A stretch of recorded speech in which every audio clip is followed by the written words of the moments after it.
Hi everyone, I am Kyla F. Linguaje, and for today's video, I will be performing parenteral drug administration return demonstration. So this is done in order to allow easier absorption of medication, especially for those patients who are nauseated, vomiting, restricted taking oral fluids, and unable to swallow. So first is we need to check the doctor's order on the MAR.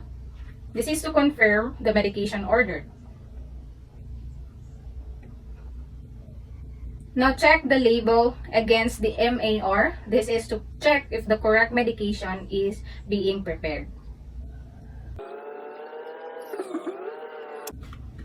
Now follow the 3 checks when administering medication. First is to read the label when taken into the medication cart, then before and after administering medication.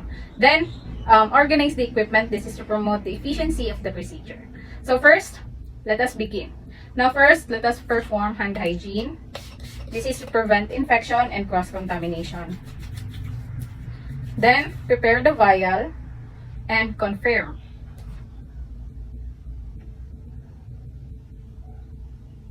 So first is we need to mix the solution by rotating the vial if necessary. Like this. Now, I'm preparing for intradermal injection. First is we need to get a tuberculin syringe. Then open the packaging and make sure to only touch the barrel and the plunger. This is to avoid contaminating the needle. Then remove the needle because we will be attaching the aspirating needle into our syringe. Then get the aspirating needle and open. Then attach it into our tuberculin syringe.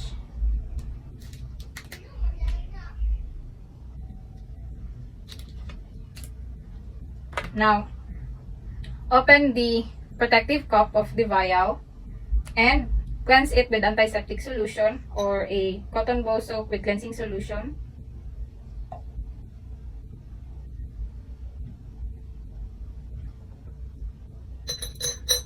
Then cleanse it with circulating motion. This is to reduce the number of microorganisms. Then discard. Now, get the tuberculin syringe and uncup. Then draw some air. Draw air is equal to the volume of prescribed medication. Then insert the needle into the middle of the rubber cup. Then inject the air into the vial. So air is helpful in order to easily withdraw the medication prescribed. Now invert the vial and draw the exact amount of medication needed.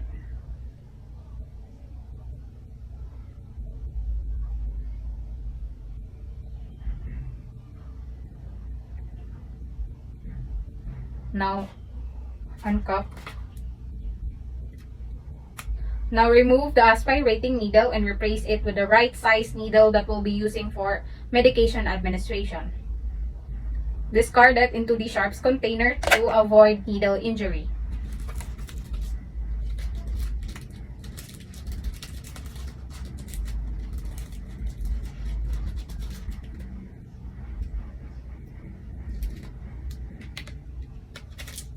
Now don't forget to write the medication ticket, the drug name, and the dosage. This is to for us to don't forget what medication is being prepared. So upon entering the patient's room, make sure to perform hand washing to prevent infection and cross-contamination, and make sure to close the door and the windows to ensure client's privacy.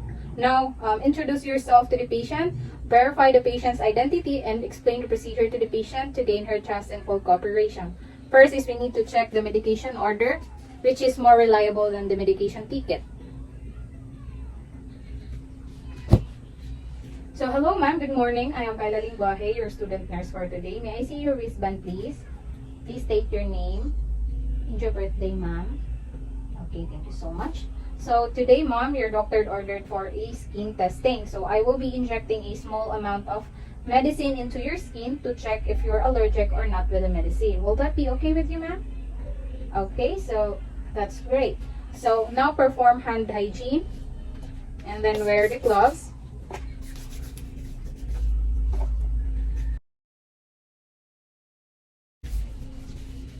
Now, Position the patient's arm and check for the injection site that is free of lesions and discoloration. Now, get a cotton ball soaked with cleansing solution and cleanse the injection site beginning at the center, circling outwards for 5 cm. Discard. Now, hold the patient's arm. Put your non-dominant hand below the patient's arm and gently pull the skin using the thumb and forefinger. Now, get a syringe and uncup.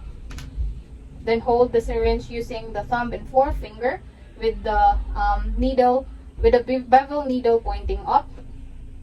Then, slowly insert the needle into the patient's skin until resistance is felt. Insert for 5 to 15 degree angle. Now, slowly insert the medication until you see a bleb appears on the patient's skin. Then, withdraw the needle with the same angle it was inserted to minimize tissue damage and to minimize the patient's discomfort.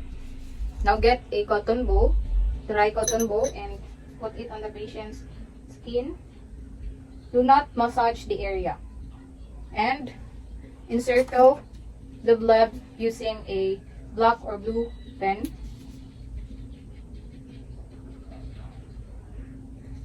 So if the bleb or wheal appears on the patient's skin, that means that the solution is on the intradermal tissue.